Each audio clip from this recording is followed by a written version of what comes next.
Olá, queridos amigos, nossos telespectadores. Como é bom estar com você. Você, Joana de Ângeles e a doutora Anísia da Silveira, para juntos fazermos um mergulho interior e alçarmos para o equilíbrio.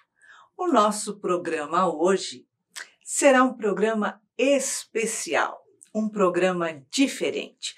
Não estaremos trazendo a história, o relato de nossas telespectadoras. Estaremos aqui hoje com um bate-papo gostoso, profundo, acerca dos transtornos de ansiedade, depressão, síndrome de pânico e a nossa situação psicoemocional diante da pandemia que estamos vivendo.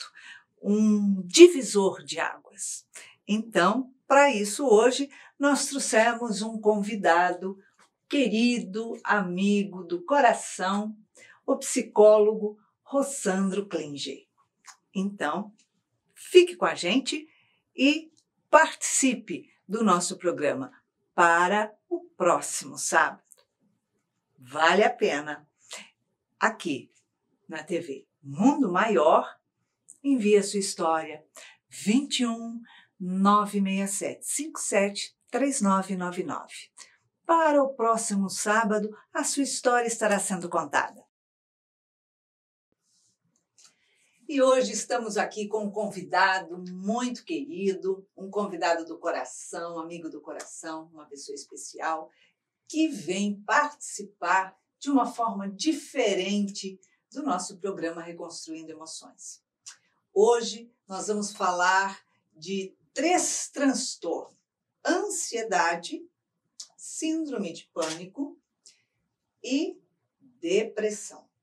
Então vamos ver como fechamos esse pacote com o nosso convidado e especialista, Rossandro Klinger. Seja bem-vindo ao Reconstruindo Emoções. Alegria, que bom um programa como esse, com esse nome, tratando de um tema tão importante para a nossa vida, afinal, reconstruir-se ao longo de toda a vida e ao longo de todas as vidas que a gente vai ter ainda. E a gente vai estar sempre num processo de reconstrução e, ironicamente, o século XXI, que é o século da tecnologia, também é o século das emoções. Porque a gente sente uma degradação psíquica profunda na sociedade por um conjunto de variáveis, algumas das quais a gente vai tentar aqui elencar, e ao mesmo tempo, obviamente, apontar algumas possibilidades de instrumentos que podem nos ajudar a sair, né, desses transtornos que alcançam as nossas almas de um modo geral. Aliás, a gente tem mais de 700 transtornos identificados no Manual de Psiquiatria. Mas, de todo modo, obviamente, a gente também tem, em contrapartida, as competências. Né? Do jeito que existe a síndrome do estresse pós-traumático, tem o crescimento pós-traumático. Então, nós temos o outro lado da moeda e é justamente por isso que a gente está aqui. Rossandro, a gente está vivendo um novo mundo agora, né? Sim. A gente sabe que entre a gente está entrando, dando os primeiros passos, gatinhando na regeneração, que está tendo esse transpasse, né? Uhum. E realmente é um novo mundo e muito demarcado por essa pandemia, né? Que não tem. Então, sempre tivemos e teve um acréscimo muito grande antes da pandemia de depressão. Uhum. Entrando na pandemia, passou a ter um outro panorama, um outro quadro. Uhum.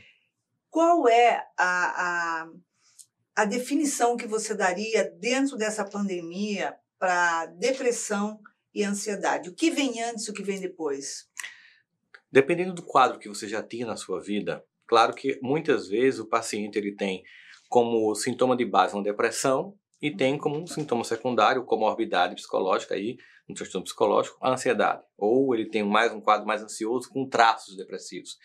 Hoje a gente não consegue mais olhar um paciente e perceber uma única característica. A gente meio que foi treinado no passado para atender de transtornos estanques, mas os seres humanos vêm com um conjunto de transtornos. Sim. É igual um médico, para ficar mais didático para quem está nos assistindo, que vai atender um paciente achando que ele só tem gastrite, mas aquele está relacionado com outro problema, com refluxo, que tem a ver com ansiedade, com estresse, que tem a ver com problema de separação. Ou seja, todos os sintomas eles estão super conectados. Alguns têm mais preponderância e você vai categorizar como um depressivo, por exemplo, mas sempre tem alguns sintomas que são comorbidades que estão acompanhando a pessoa. Se a pessoa já tinha algum desses sintomas antes da pandemia, porque a pandemia fez com que quem nem tivesse desenvolveu, né? A gente sabe algumas pessoas que não tinham um quadro ansioso definido, era uma coisa muito leve, mas que desenvolveu, dado ao quadro emocional, tudo que se envolve na vida da gente. Ou seja, a pandemia potencializou muitas coisas.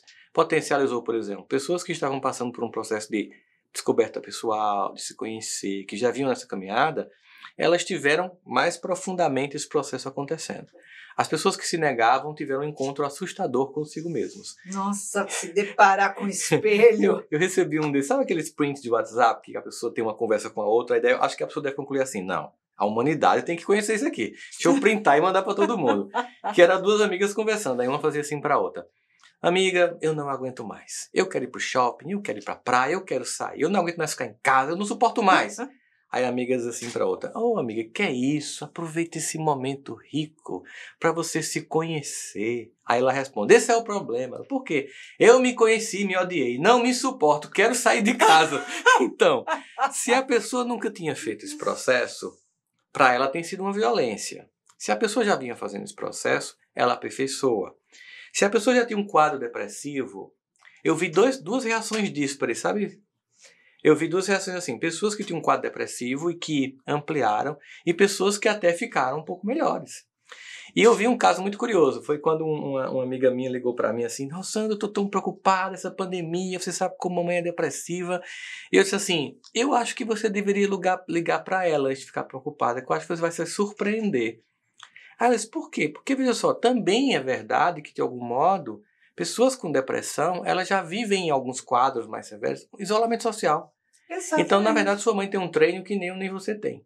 Aí ela ligou pra mãe. Ela ligou pra mãe, ela não tinha noção, mamãe. Disse exatamente o que você falou. Minha filha, isso você tá vivendo? Eu vivo há 10 anos. Eu tô de boa aqui em casa, eu adoro ficar em casa. Adoro, então, não assim, tenho pressa eu não tô nenhuma. nenhum problema. E, aliás, em muitos casos, a pessoa que muitas vezes, porque uma pessoa com uma depressão severa, que algumas pessoas equivocadamente acusam como incompetentes, pessoas sem habilidades emocionais, são, na verdade, muitas vezes heróis e heroínas que estão, apesar de tanta dor na alma, tentando viver, tentando, fazendo o melhor no trabalho, né? E que muitas vezes preferia estar em casa. Então, às vezes, se todo mundo está em casa, para ela não tem mais que se justificar, porque está todo mundo em casa. Então, assim, como a pandemia tem afetado as pessoas, que de fato afeta, isso é inquestionável, não há como a gente aqui discutir sobre se está afetando ou não está afetando, é fato. Agora, a forma como cada um está sendo afetado, dada a particularidade de cada ser humano, a forma única como cada um de nós nos comportamos, é preciso que você possa ter algum contato com aquela pessoa para poder entender em que nível, em que profundidade, de que modo aquele movimento da pandemia, do isolamento, está aumentando esse quadro ansioso, esse quadro depressivo. Como sempre, apesar de nós termos uma descrição sintomatológica sobre os transtornos emocionais, não se trata de um gabarito estanque para os seres humanos que são muito únicos. Exato. Eu tenho que chegar lá, conhecer, conversar, saber as circunstâncias, identificar os repertórios de resposta emocional e competências e habilidades para conviver com tudo aquilo ali, e a partir disso saber onde é que você vai ajustar e ajudar a pessoa, às vezes tanto no caso do psiquiatra, com incremento ou diminuição da medicação, mudança da medicação, e no meu caso, um psicólogo, no acompanhamento terapêutico com o paciente, a partir daquilo que ele vai manifestando. Só que você falou uma coisa antes que eu acho que é importante a gente realçar. É realmente um evento que, digamos assim, de forma mais nítida, mostra uma grande crise global. A gente sabe que os grandes pesquisadores e historiadores, eles sempre dizem que um século novo, ele não começa necessariamente quando o calendário vira. Então, o século XIX não começou o século XX não começou no ano de 1900. Ele começa do ponto de vista histórico-cultural com a pandemia da gripe espanhola e a Primeira Guerra Mundial, ou seja, é um evento global que inaugura um novo tempo. E se perguntava muito... E mexe com a emoção de todos, não né? tem como. E a pergunta era, que evento vai inaugurar o século XXI? Era a pergunta que se fazia. Vai. Aí pensaram, será que foi o atentado do World Trade Center em Nova York, com o Pentágono no 11 de setembro? De fato, foi chocante, a gente viu ao vivo, mas foi num único país e mexeu com alguns outros, não mexeu com o mundo inteiro. Esse evento, sim. Esse evento que a gente sabe, gerou aprendizados tecnológicos em 8 meses, de quase 5, 10 anos. Porque tem que tirar a pessoa da zona de conforto, né? Então, o que foi nos Estados Unidos foi algo pontual lá, embora mexeu com todo mundo e tal, mas a pessoa continua na sua zona de conforto. Agora não tem como continuar. Não tem. Ninguém. É um risco. Então é um risco, né? Até tem um indiano, cujo nome eu esqueci agora, que diz assim que não é saudável se sentir normal no mundo anormal. Né? Ou seja, se você está vendo que tem uma certa anomalia no mundo, eu lembro que teve momentos na pandemia que eu estava no meu apartamento, você já me visitou, sabe? Que eu ficava ali em cima olhando e eu tinha o desconforto de estar confortável. É mais ou menos assim, eu moro num lugar legal, minhas contas estão pagas, mas enquanto eu estou aqui eu sei que tem pessoas que não sabem o que vão fazer amanhã. E às vezes isso me capturava num sentimento de angústia. E depois eu dizia para mim ao mesmo tempo, mas essa não é a minha resposta para a dor humana. A minha resposta para a dor humana é agir para mitigar, para diminuir a dor humana. Então, em vez de ficar aqui olhando e lamentando porque tem gente que está sofrendo, vamos criar circunstâncias, né? Como a fundação que vocês têm aqui, todos os projetos que a gente pode fazer, todos, Fraternidade, Transforma o Brasil e tantos outros, agir pessoalmente para a gente mitigar tudo isso. Então, a indignação ela tem que se movimentar. Exato. Senão você fica candidato a um transtorno. O que é um transtorno, senão, de certa forma, alma apontando para você correção de rumo? Porque a pessoa fica olhando para fora e fazendo crítica. Ah, porque está tudo parado, porque está isso, porque está aquilo. Ok, você está fazendo o quê para mudar isso? A indignação, ela só, se ela ficar parada na indignação, ela não gera transformação. E o grande objetivo do processo evolutivo do ser, no plano individual, que é a nossa cota pessoal de responsabilidade, mas inserido num contexto social que nós não podemos nos omitir também de fazer a diferença, é transformar para operar na lei do progresso. A lei do progresso, que ela opera com nossa vontade, sem nossa vontade, apesar da nossa inércia. Perfeito. Porque é uma lei, como tal, ela vai operando para que a coisa aconteça. Vai empurrando você para frente, querendo ou não tem Mas como. se eu entendo que é uma lei e me coloco a serviço dela, eu entro no movimento inercial dela. É como nadar a favor da correnteza ou contra a correnteza. Isso fosse diferente. Exatamente. Então, assim, o progresso vai acontecer. Nós sabemos que tem capítulos do processo de transformação histórica do mundo que sempre aconteceu. Para nós, talvez, porque a gente está encarnado nesse momento, então a gente não está lendo sobre a gripe espanhola, a gente está vivendo a pandemia. Né? Talvez daqui a 50 anos as pessoas vão ler sobre o que a gente viveu aqui agora. E como é que foi? Meu Deus, será, talvez a gente tenha até reencarnado, né? E estava lendo na escolinha lá, teve uma pandemia, não sei o quê. Então, obviamente que esse evento, ele tem um fator de aceleramento de processos. Tanto os transtornos emocionais, para quem está com mais fragilidade ou habilidade emocional intensa, como dos transtornos sociais, que a gente também tem visto. Então, no capítulo, trazendo agora para uma visão muito espírita, muito nossa, que é um programa espírita aqui, da ideia de que nós estamos passando por uma transição do planeta para um outro modo mais aperfeiçoado, claro, sem a fantasia de que isso vai se encerrar amanhã e a gente vai virar um mundo de todo mundo cantando Imagine de mãos dadas ao redor do planeta. Não, tá longe disso. Como a gente queria que tivesse perto, né? Assim, tá longe disso. Benção. Mas começa-se o processo, se desencadeia o processo. E, em algum momento, os capítulos da transformação histórica têm momentos de mais intensidade. Como quem está vendo um livro, ou está vendo uma série, ou está vendo novela. Tem aqueles capítulos que você assiste porque está acompanhando, mas tem aqueles que todo mundo diz, não posso perder amanhã, porque amanhã tá... Eu acho que esse é um capítulo da série... Que a gente está na emoção. Começou a minissérie Mundo de Regeneração. O capítulo de 2020 e 2021. Não percam, porque vai ser intenso de emoções. E tá, porque todo mundo fica assim, e agora? O que será que vai acontecer? Meu Deus. História. E agora tem um vírus, o vírus está variando, o vírus está passando por mutação. E agora? Sabe, a gente tá... Sabe qual é a frase que eu defino 2020, 2021? Que eu falo muito nas palestras profissionais que eu falo, é assim... Quando você está no Waze, que é aquele aplicativo de carro, né? Ou mesmo no Google Maps, você está indo no carro, aí de repente você errou a entrada que era para entrar.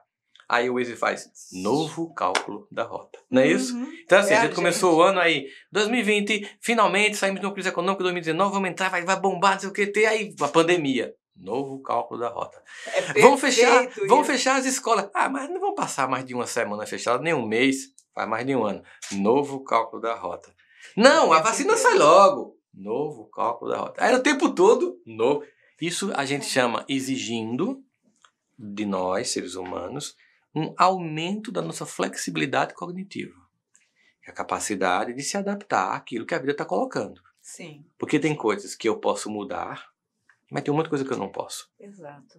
Então a primeira escolha que eu tenho que fazer madura em relação a eventos como esse é: ok, vamos aqui elencar tudo que está acontecendo. O que depende de mim e o que não depende. Porque tem gente que está gastando muita energia com circunstâncias que não dependem. Por exemplo, não depende de mim, nem de Iraci que está aqui comigo, gente, é a vacina. Nós não somos da área. Nós não temos como prever quando a imunidade de rebanho vai acontecer, a gente não tem como prever a intensidade e profundidade da crise política e econômica, a gente não tem...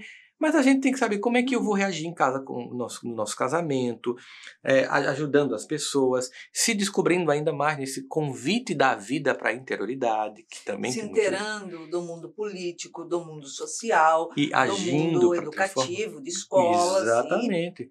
É o que a gente pode fazer. Assim, as questões macrosistêmicas eu acompanho, mas no dia a dia o que eu posso fazer é a minha vida pessoal. Né? É assim, eu tenho responsabilidade sobre a minha transformação como pessoa, eu tenho responsabilidade sobre a minha ação cidadã para que eu possa ajudar a transformar o mundo e mitigar as injustiças, tenho sim, mas tem questões muito maiores que não dependem de mim. Então, se eu gasto muita energia, ou então outro movimento que é mais infantil, que é a negação, né? Então, uma das coisas que na psicologia a gente chama de uma escolha inteligente para o movimento da vida o tempo todo, sobretudo em crises, é a aceitação radical da realidade. É o que tem para hoje. É 1, 2, 3, pronto, é assim, acabou. Aquela hashtag que eu adoro dizer, né? Aceita que dói menos. Exato. É o aceita que dói menos e a aceitação radical da realidade. Ó, essa é uma realidade. Como você vai operacionalizar a sua vida nesse novo contexto? Ou esse novo normal, ou anormal, como queiram chamar, é o que temos para hoje. Quando as coisas voltarem a funcionar, elas não voltarão como eram antes. Jamais. Por isso que chama-se de um novo normal. Porque nós já não somos mais aquilo que éramos ontem também. Não tem como. Pessoas como eu, por exemplo, que descobriu a maravilha de ficar em casa, não vai querer mais viajar como eu fazia, feito um doido. 22 dias pegando avião no mês. Então, assim, existem pessoas que não querem mais voltar para os centros das grandes cidades para trabalhar. Isso tem impactos no psiquismo, nos transtornos emocionais. De modo que a gente também pode olhar agora, Iraci, no panorama dos transtornos emocionais, pegando caracterizadamente também a depressão, desmistificando o depressivo como uma pessoa incompetente, como incapaz, como obsidiado. Isso é uma visão completamente infundada e com profunda falta de conhecimento. É como se eu dissesse que a pessoa que está correndo com o pé cortado é um incompetente, é um herói. Exatamente. A pessoa que está tentando viver com a alma sangrando não é um incompetente, é um herói. Porque ele está fazendo um esforço muito maior do que o meu, que está tudo bem. Exatamente. Não quer dizer que essa pessoa não tem que lidar com sua própria dor, seu próprio sintoma. Agora, uma outra coisa é o seguinte. Existem coisas que a nossa sociedade, ela tem... Por que quando a gente começa a estudar, o século XX será um século de transtornos emocionais? Porque vai ter um vírus de transtorno emocional? Não. É porque a gente começa a identificar que a forma como o mundo está gera transtorno. Por exemplo, um mundo em que todo mundo agora resolveu que para ser feliz tem que ter sucesso. Beleza. E o que é sucesso? Quem estabeleceu os critérios? Exatamente. Né? Então, por exemplo, ontem eu estava falando num congresso de educação online da BET Educar para professores e para gestores de escolas. E na hora de falar para os professores, eu fui falar muito essa coisa do que é sucesso, né? Sucesso é ter seguidor na rede social, ganhar muito, ter visibilidade. Eu conheço pessoas que têm tudo isso e são um fracasso. Nada. E o que é um professor que... Isso é repercussão da Covid que eu tive em dezembro aí. Ficou uma tossinha chata. E aí, às vezes, a pessoa, Iraci, ela é um professor, uma professora, que talvez nunca seja conhecido pela sociedade como um todo, mas que as pessoas que passaram ao longo da vida dela foram transformadas. Exatamente. Isso é sucesso. Isso é fundamental. Só que às vezes, se você não entende isso e se pauta pelo parâmetro externo, então você começa a poder desenvolver um sintoma de dor e angústia de uma coisa que não tem a ver. E aí você vai no Evangelho segundo o Espiritismo, eles dão nome a isso que chama tormentos voluntários. Você vai lá no Evangelho segundo o Espiritismo, mas vai lá, tormentos voluntários, assim. E existem tormentos que não precisaria ter, mas que eu me voluntario a ter. Eu quero ter o transtorno de me comparar com meu vizinho, me sentir menor e ficar triste. Você não tinha que passar por isso. Perfeitamente. Mas se você... Agora, se a sociedade vai criando modos mais doentes de construção do social, eu crio um ambiente psíquico mais desfavorável para que eclodam transtornos. O que implica dizer que eu tenho que, ao mesmo tempo, ajudar as pessoas que desenvolveram os transtornos, mas também, concomitante a isso, desenvolver e ajudar uma sociedade a se constituir como sendo mais saudável. Quando Kardec vai trabalhar em O Livro dos Espíritos a questão da importância da educação, e ele diz assim, quando manipularmos os caracteres morais, como fazemos com os intelectuais, teremos os mesmos resultados que nós temos com as plantas. Ou seja, quando a gente entender o poder real da educação, a educação que transforma não somente a capacidade de conhecimento de um ser humano, que também é importante, mas, sobretudo, a capacidade de autoconhecimento do ser humano, de gestão de suas próprias emoções e de responsabilidade com o coletivo, aí esse processo regenerativo que a gente quer que se acelere, aí se acelera. Aí dá para... Aí a gente dá esse espírito você que a gente...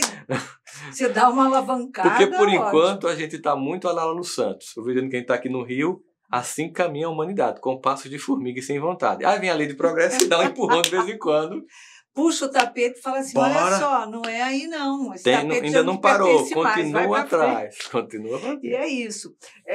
A pessoa, quando ela está nesse processo de depressivo, que a gente sabe que não é uma tristeza, mas é um vazio que se apresenta e que tudo perde o sentido, o valor, a importância, né? Ela não pode parar, ela não pode estacionar. Ela tem que buscar algo, né, para se levantar no sentido de realização, de projetos. Ela precisa fazer esse movimento que é para ela encontrar o sentido. Qual a alavanca que ela tem que usar ali?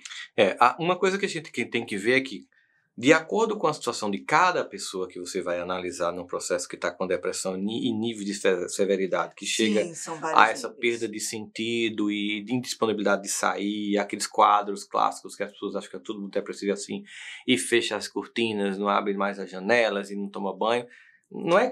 Então tem vários graus, mas a primeira coisa que a gente tem que lembrar é o seguinte: se o paciente está com realmente pouca potência de sair, a primeira coisa que eu tenho que fazer é suporte e apoio, inclusive medicamentoso, com um profissional correto, que é o psiquiatra. A psiquiatra. Lógico. Né? Uhum. Uma vez que você estabiliza um pouco o humor da pessoa, aí você pode ajudá-la, não é cobrá-la. Não. Né? Ajudá-la para que ela se movimente. Porque, obviamente, que o próprio ócio que algumas pessoas entram num processo de transtorno emocional só cria um ambiente mais propício para a criação e, digamos assim, você planta, rega e cuida das ideias equivocadas na sua cabeça. E, às vezes, esse sair, mesmo sem vontade, mesmo sem acreditar em nada, vai lhe provocando outros inputs, outras coisas, outras vidas, outras questões vão acontecendo e, lentamente, aquilo vai tirando você do que André Luiz vai chamar, em Evolução em Dois Mundos, do monoideísmo.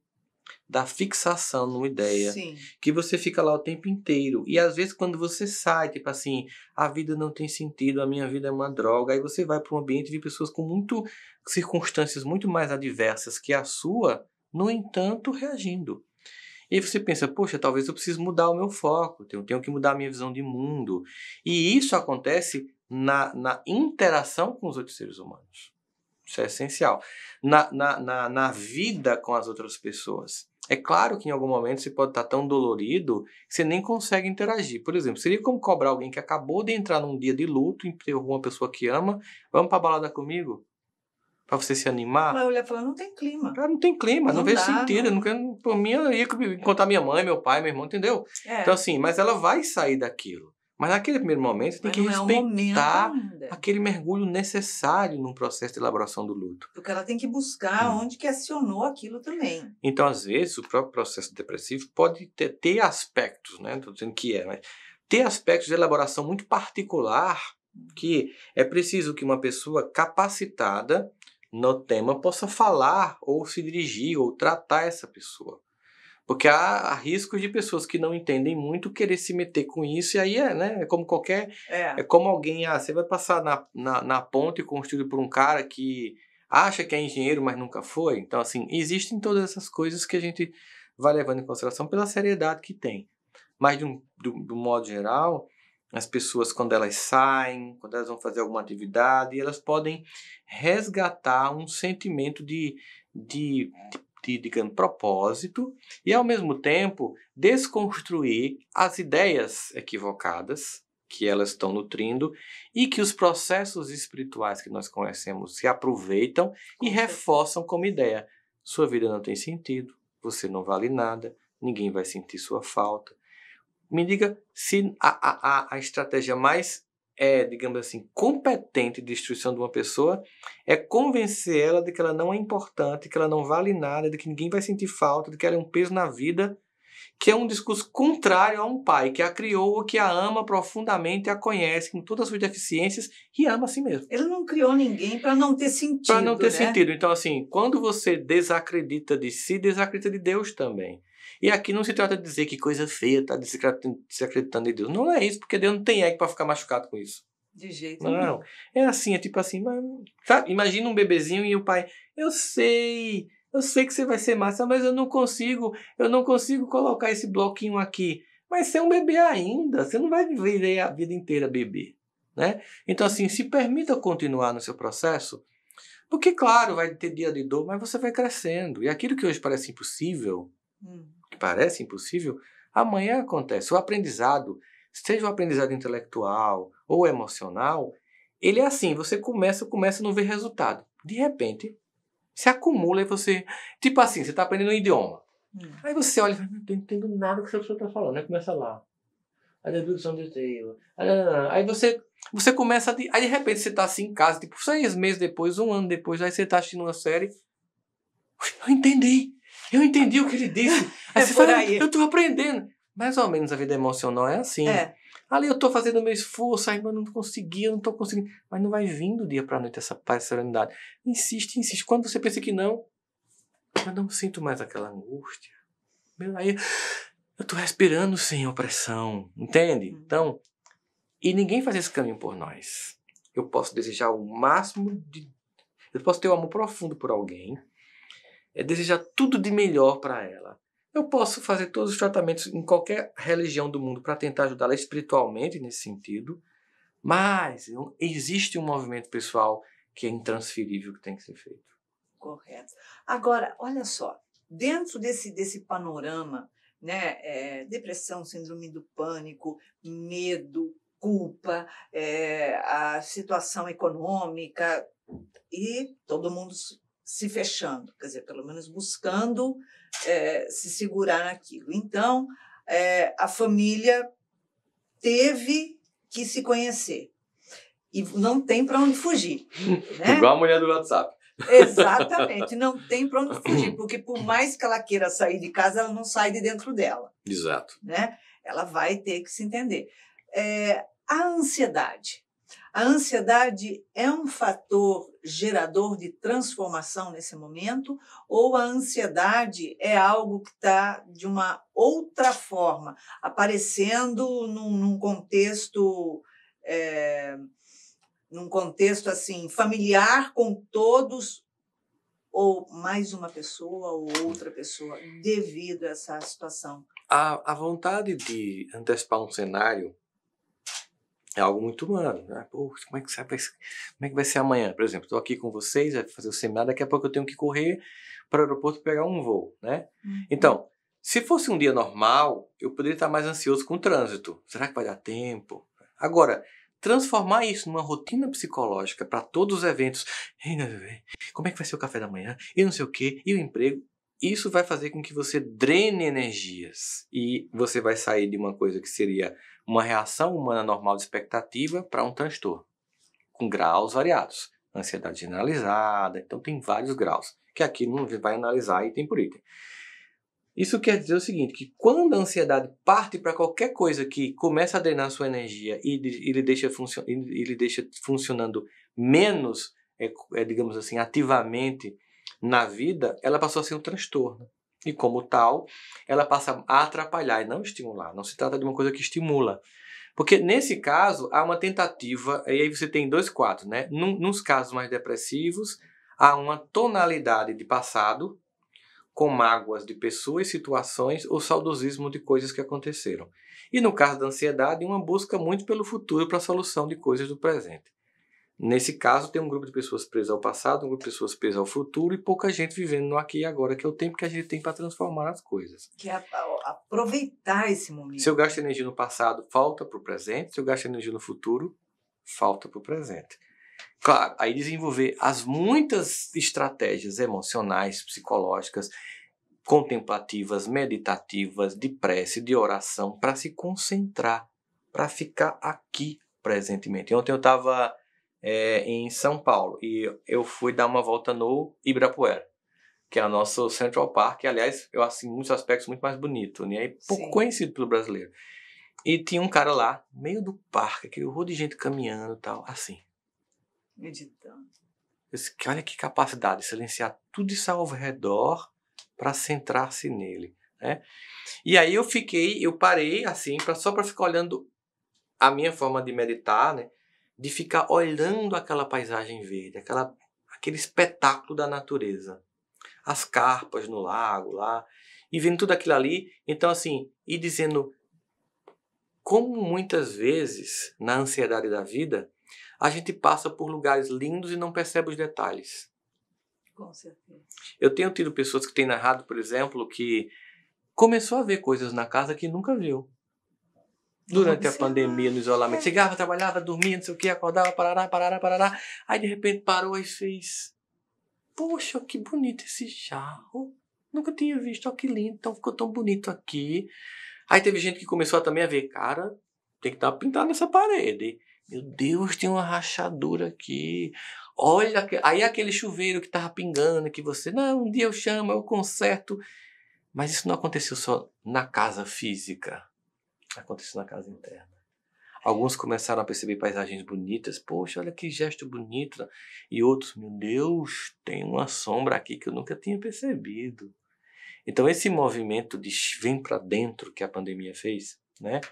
Ele é um movimento para você também analisar melhor seus transtornos emocionais, seu próprio processo depressivo, sua ansiedade, o pânico que você vai desenvolver, toque, que eu acho que muita gente vai sair de tanto álcool vai sair meio, né, toque, como aquele videozinho que a gente viu daquela criança que nasceu durante a pandemia, onde ela chegava, procurava álcool em gel, né? É verdade, já Em todo canto ela fazia assim com a mãozinha. Qualquer caixinha que condicionamento, ela já danava a mãozinha dela. Então, assim, existem condicionamentos que eu posso aproveitar esse silêncio, tanto que eu chamo que a pandemia não foi um convite, porque convite eu posso recusar. A pandemia foi intimação a esse processo interno de família, processo interno de mim, e no meu processo interno, descobrir-me, perceber esses sintomas, se eu não preciso aprimorar a minha participação na minha cura e não ficar apenas terceirizando para medicamentos, para terapias e não cumprir uma parte que é essencialmente minha. Porque é um trabalho que tem que ser feito a dois, então, a medicação e a sua. E eu acho que sempre isso tem que ser feito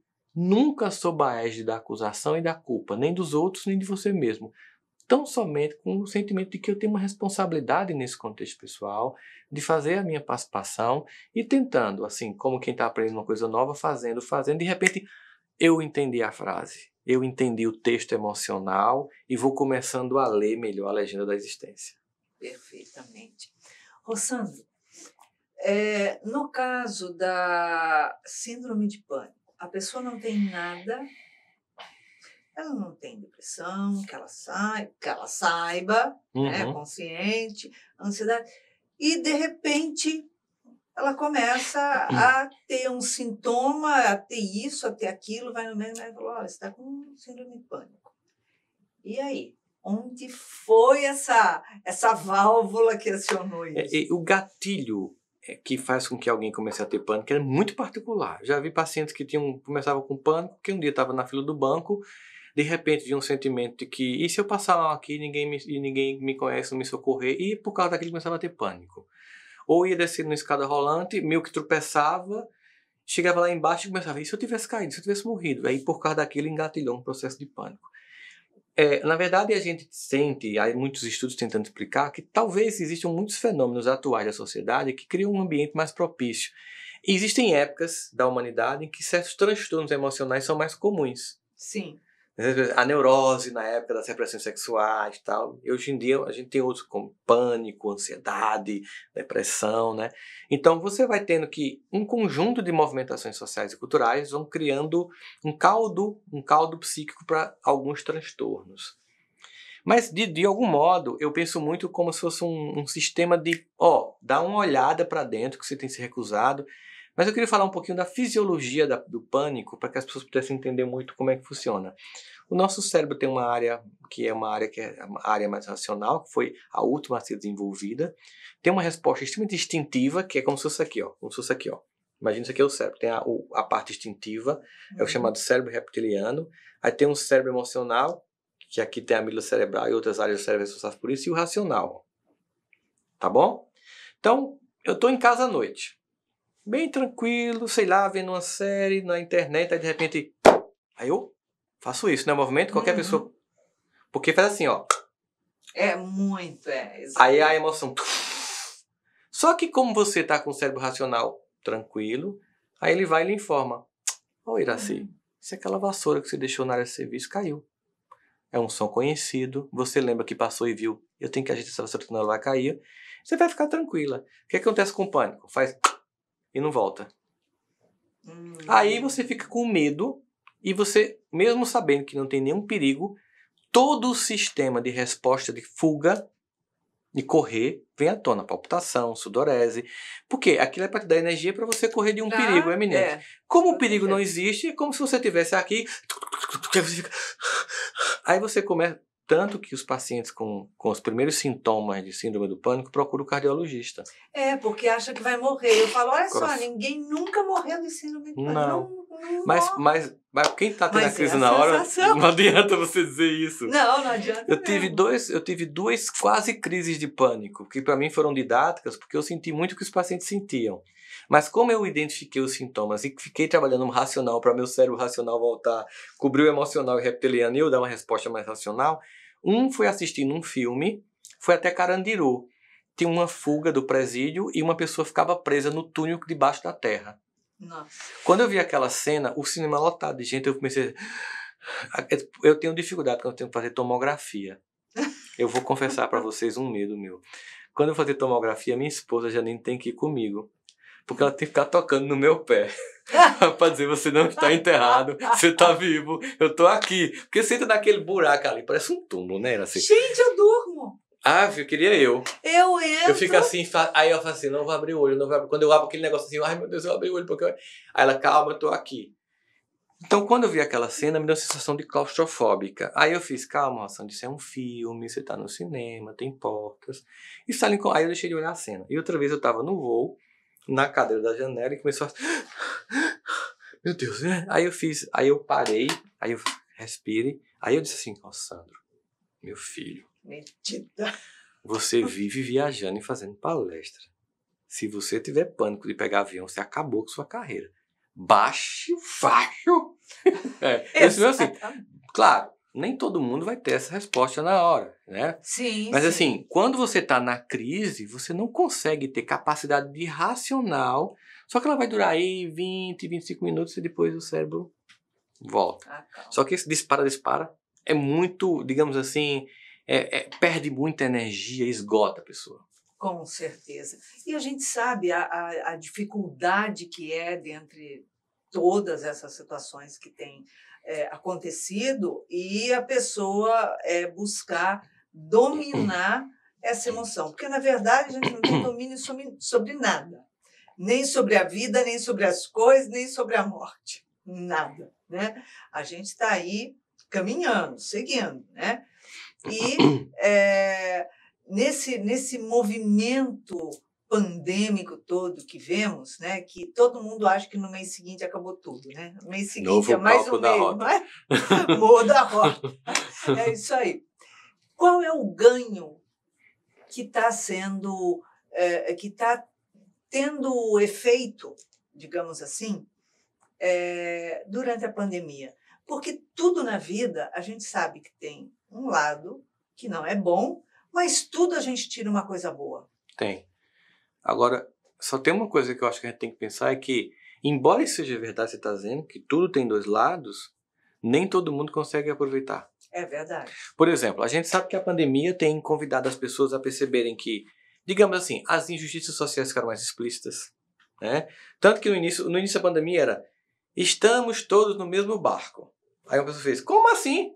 Tem quem esteja num caiaque furado e quem esteja num iate. Aí, nós não estamos no mesmo barco. Mas estamos todos na mesma tempestade. Aí outro fez: não, se eu estou num caiaque, a tempestade me atinge muito mais fortemente se eu estiver no iate. Entende? Então, assim, a reação à pandemia, ela é diversa como diversa é a humanidade. Perfeito. Muitas pessoas têm aprendido, muitas pessoas têm percebido as lições que estão ficando, mas tem pessoas que, como Joana diz, estão na consciência de sono. Sim. Então você está lá vendo a notícia da pandemia, vendo as pessoas, a solidariedade imensa, as pessoas se ajudando, como a gente viu agora em Manaus, um movimento de pessoas para levar oxigênio. Me juntei a um amigo meu do Transforma Brasil, ele fez uma movimentação, levou não sei quantos cilindros de oxigênio, até pegou Covid, meu amigo Fábio, mas vai ficar bem com a graça de Deus. Mas aí você está lá e um dia aparece um cara que estava tentando humilhar um motoboy que foi levar uma pizza dizendo que ele tinha inveja da cor da pele dele e que queria morar naquele lugar. Em meio a uma pandemia, um ser humano ainda alienado. Ele não é o único. Né? Então, assim, tem pessoas que mesmo diante de algo tão objetivo da existência, olha como o mundo é, acorda, tem gente que continua dormindo. O que é um desperdício? Porque vamos combinar, tem sido uma lição dolorosa. Não aproveitar para aprender, é um desperdício para a própria pessoa. Mas não há como a gente negar que um evento como esse, ele é um evento de ponto de inflexão histórica e transformador. É um divisor de águas agora. O quanto, como e quão profundamente a gente vai ser tocado, coletivo ou pessoalmente, a gente tem que ter a cena dos próximos capítulos para ver. Com certeza. Rossandro, em uma palavra, uma emoção para todos nós, povo, humanidade, reconstruir nas suas emoções, nesse momento tão marcante que estamos todos vivendo. Esperança. Esperança porque todos os desafios que a humanidade já passou, e foram muitos, e piores que esse, nós vencemos. Nós terminamos a Segunda Guerra Mundial com 70 milhões de pessoas mortas, não por um vírus, mas uns pelos outros. Pelo vírus do egoísmo, da prepotência e da busca insana do poder. E nós saímos melhores. Doeu, mas nós nos aperfeiçoamos. Não vai ser diferente agora. Esperança, porque todos os capítulos anteriores, nós, Projeto Humanos, vencemos e saímos aperfeiçoados. Portanto, esperança. E para nós, espíritas, cristãos, mais que isso, certeza da esperança, porque essa nau não está desgovernada, Jesus está no leme. Exatamente, maravilha. Então, temos que te agradecer hoje por tantos esclarecimentos, pela conversa gostosa, por auxiliar tantas pessoas que estão nos acompanhando a reconstruir as suas emoções nesse momento, aproveitar esse momento. Essa grande terapia coletiva, não perca essa sessão de terapia da vida. É isso aí. Rossandro, obrigada pela sua presença. Nada. Realmente delicioso o nosso bate-papo. Como sempre, com você rola. E eu quero dizer, nesse momento, em reconstruir as emoções. De um lado, a nossa querida doutora Anísia da Silveira, do outro, a nossa querida Joana de Ângeles, trazendo sempre o fundo psicoespiritual, a psicologia íntima do ser, trazendo a esperança, como muito bem disse o nosso amigo Rossandro, e trazendo, sim, o sentido da vida para cada um de nós. Que o sentido da vida seja sempre o amor. Então, podemos trabalhar constantemente, diariamente, o amor. E se você quiser fazer parte do nosso programa, você pode sim nos escrever pelo WhatsApp 21 967 57 3999 e quem sabe no próximo programa a sua história estará sendo reconstruída aqui na TV Mundo Maior, todo sábado às 19 horas. Beijinho carinhoso e muita paz.